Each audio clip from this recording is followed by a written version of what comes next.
Told this story, yeah. I think I've told this story almost exactly a year ago. Last year was the first Christmas that I was back here after 2 years in Hawaii. So when you're in Hawaii, there's not a lot of driving you can do. You pretty much can drive for 2 hours and you get right back to where you started from. And if you want to get really exciting, you can drive 2 hours counterclockwise around the island and get right back to where you started from. And once you've done those 2 trips, you've pretty much done all the road trips that you can do in Hawaii. That meant that when I got back here to the mainland, I was really itching to do a road trip. Also, because I'd been in Hawaii for 2 years, and I had been driving the same car for about 10 years when I left, I had just bought a new car when I got back, because the old car just remained behind and got sold and got rid of. That meant that I had a brand new, month-old Ford Mustang, which also lent towards the need to make an extended road trip. And the last reason to need to make a road trip was because flying has gotten to be a real pain in the butt. Not as much of a pain in the butt as it is now that they have the X-ray scanners and all of that, but it was still a headache. And the other thing is, when you fly, it's annoying because you have no control over anything. You're just totally a captive. You're a passenger. You have to be at the airport when they tell you to be at the airport. You have to take your shoes off when they tell you to take your shoes off. You have to give them your paperwork, and then you have to go sit in the box and shut off your phone and wait, and if anything happens, you have no control over it. When you're in a car, you have total control over everything. Even if the car breaks, you still have some control because you're responsible for finding a mechanic or doing some repairs or changing the tire. So that was the other reason that I needed to make the road trip. The other reason was that I was too lazy to try and set up travel in advance. The car gave me the flexibility. If I wanted to go when I wanted to, I could go. If I wanted to come back when I wanted to, I could come back when I wanted to. That also allowed me to procrastinate, though, which meant that I wound up getting on the road after getting everything done to be ready to go to Wisconsin for Christmas. I got on the road at 2:30 in the afternoon on December 23rd, and it's about a 23-hour drive, which meant pretty much that I was going to have to do it in one shot. And I did. I just put it down, set it to about 10 miles an hour above the speed limit, 15 miles an hour above the speed limit, came over the pass through the Cascades and over the Continental Divide in whiteout conditions in a rear-wheel drive brand new muscle car, and made that successfully. Stopped off in Montana, Billings, where I would ordinarily get a hotel room to get a 4-hour energy drink and some things to munch on, change the CDs in the car. And by dawn, as I'm hitting the North Dakota border, I was fighting it pretty well. Trying to stay focused on what's going on. I had to stop and call my mom and be like, okay, I'm like 5 hours away at this point, or I don't remember even at this point what the time was. And thankfully, that was right about when the sun started coming up.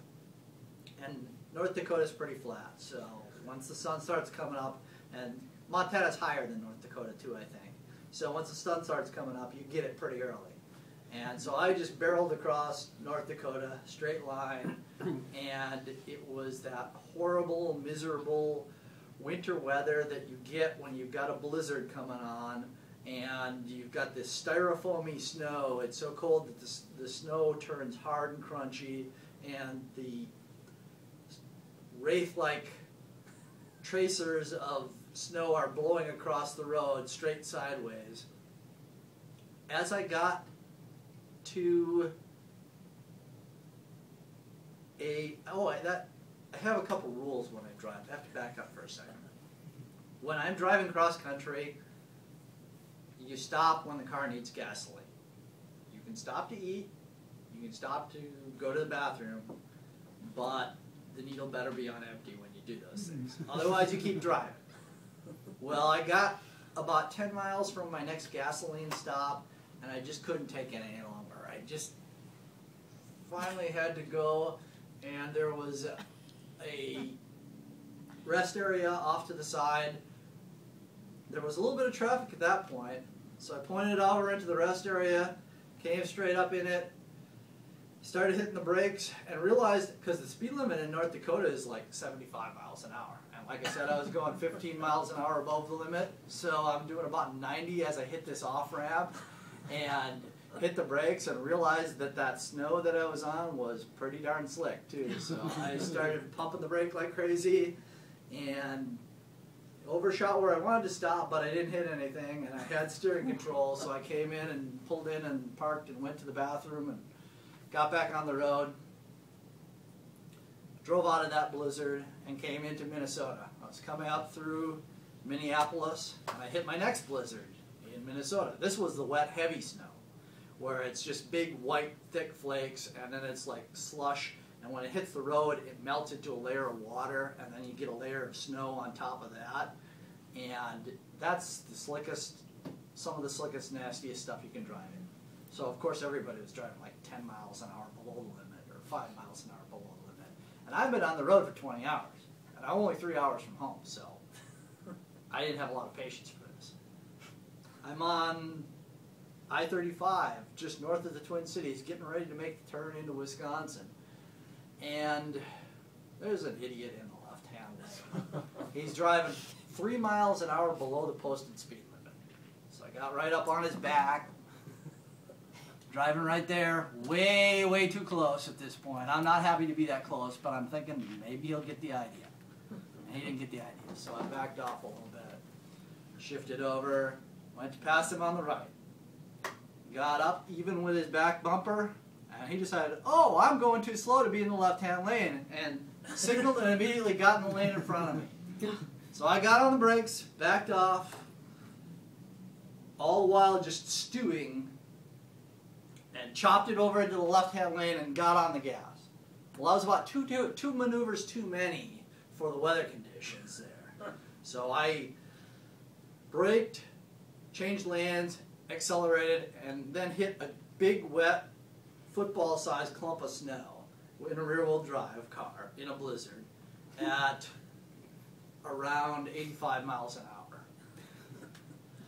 I did about 3 fishtails before I finally lost the car, and I did a full 360 across 4 lanes of traffic, coming to rest, facing the right direction, gently up against the snowdrift on the side of the road. I hadn't lost any momentum yet, and when you're driving a rear-wheel drive car in Wisconsin in a heavy blizzard, you know that you don't want to lose any momentum. So I quickly popped it in gear, looked in behind me, and got back on the road. Got to the next exit, and got out, looked at the car, and went, son of a gun, there's no damage here. I'm lucky. We'll just go. Somehow it didn't cause an accident in all that traffic, as far as I know. Got back going home. Still, the blizzard let up a little bit for a while. Then it started up again. I'm on the back country roads at this point. Highway 8 coming out of Wisconsin. And we started to get stacked up. This is a 2-lane highway, so there's no way you could pass anybody at that point. We started to get stacked up behind somebody that decided that they better drive really slow.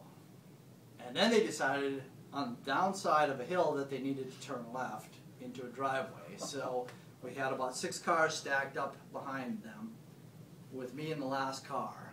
And then the minivan that I had passed a ways back with a Somali driver came over the hill and saw taillights everywhere, locked the brakes up at highway speed, almost missed my back bumper, but took the back bumper, and after driving for 23 hours straight all the way across the country, I got in an accident 15 miles from my parents' house.